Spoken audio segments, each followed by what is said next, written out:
In this particular video, we will look into the details of three phylums of phylum Chordata, that is Urochordata, Cephalochordata and Vertebrata, as well as we will look into the class Cyclostomata. So, starting with the details of subphylums. So, out of three subphylums which are present in phylum Chordata, initial two subphylums, that is Urochordata and Cephalochordata, these are called as protochordata. So, vertebrata will not come here. Protochordata will have uro as well as cephalochordata. Now, coming into the details of urochordata, cephalochordata, vertebrata, and we will try to understand the differences between them. So, the primary difference is the notochord. So, in the case of urochordata, the term uro means tail. So, in urochordata, notochord is present only in larval tail. Now, larva will do metamorphosis. It will convert to adult, and when larva converts to adult, the tail is lost. Now, notochord was present in larval tail, and during metamorphosis, tail is lost. So, that is why in adults, notochord will also be lost. So, that is why we say that notochord is present only in larval tail, and notochord will be absent in adults as tail disappears during the metamorphosis. So, in this particular type of metamorphosis, we can very well see that the advanced character of notochord is lost, and if advanced character is lost during metamorphosis, we call this metamorphosis as retrogressive metamorphosis. So, urochordates show retrogressive metamorphosis. After this, coming to the habitat, urochordates are exclusively marine. The excretory organ is the neural gland, and three examples we have to see of urochordates. The three examples are Doliolum, Acidia and Salpa. Now, the diagram which we have to see, it is given of Acidia. One more thing we can consider here, that urochordates are also known by the name of tunicata. Now, these are known by the name of tunicata because they have a tunicin-like structure which is present around them, and that is how term tunicata comes. Next subphylum is the Cephalochordata. The term cephalo refers to the head, and that is why in them notochord is present from head to tail, and notochord will persist or remain throughout the life. So, that means notochord will be present throughout their life, even adults will have it. Let us compare this case with the urochordates. So, in the case of urochordates, notochord was present in larval tail, but it was absent in the case of adults. But in this case, throughout the life, notochord will be present. Talking of the habitat, it is same, exclusively marine there also, here also it is exclusively marine. Excretory organ is protonephridia or the flame cells. So, it is the same excretory organ. The first excretory organ that came in Platyhelminthes, that particular structure is again repeated in Cephalochordata. Talking of the examples, there is one example. The same organism is called as Branchiostoma. Its other name is Amphioxus. It can also be called as lancelet. The third subphylum is the Vertebrata.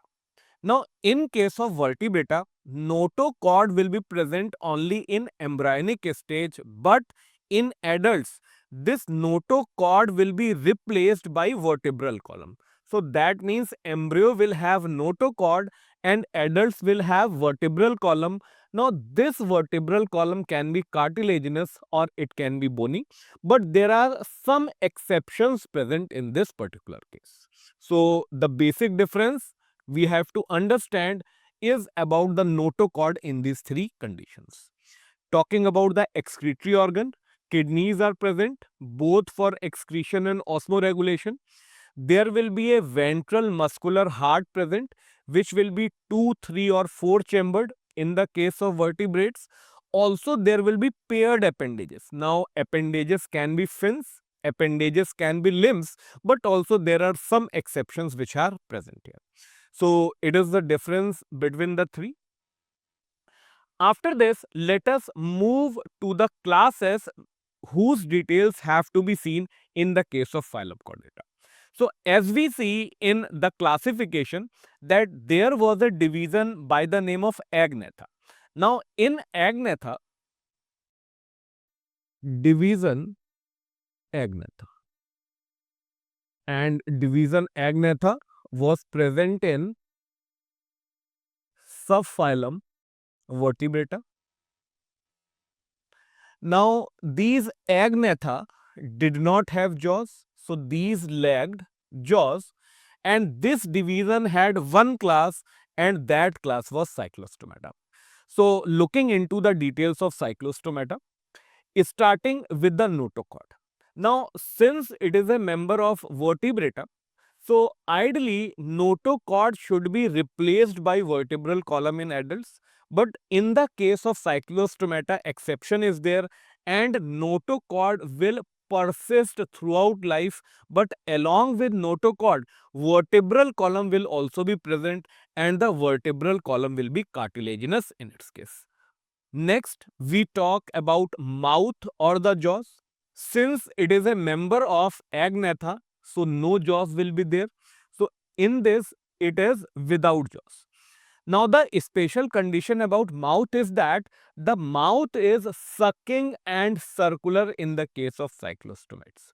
Now, it happens because these cyclostomes are ectoparasites on other fishes. So, if say for example a larger fish is there and on these fishes these cyclostomes exist as parasites. So, if they have sucking and circular mouth, it will help in this parasitic adaptation. Next, talking about the habitat where they live. So, these fishes are marine, predominantly marine. So, they will live into oceans or seas, but for the purpose of spawning is laying eggs, they move to freshwater. So, let us understand this particular case. So, these fishes, let us say this is the ocean or the sea and they live here. So, this is marine water.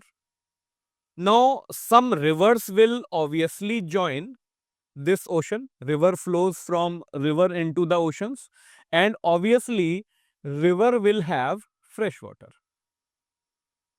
So, these fishes, these are living in marine environment, but for laying eggs, these will move to fresh water. Now, once they move to fresh water, they will give eggs. After laying eggs, these will die over there.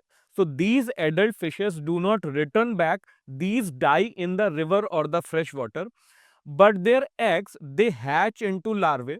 Larvae become adults, and those larvae, after becoming adults, will again return to marine water. So, that is how their life cycle continues. So, we can say that so, in this particular case, as we are talking about, so these are marine but migrate for spawning or laying eggs to fresh water.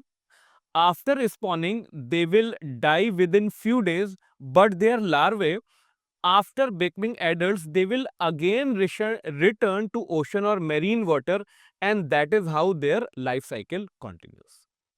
After this, talking of their body, we can very well see in the diagram that they have elongated body, and in the case of Cyclostomata, paired fins will be absent. So, these are devoid of paired fins.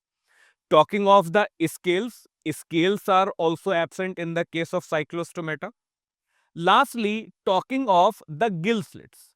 So, there are 6 to 15 pairs. So, number of gill slits will be 6 to 15 pairs, which will be present in the case of Cyclostomata. Now, two examples we need to talk about. The first example is the petromyzon, which is shown in the diagram. It is commonly called as lampreys. The second is the myxine, and it is called as hagfishes.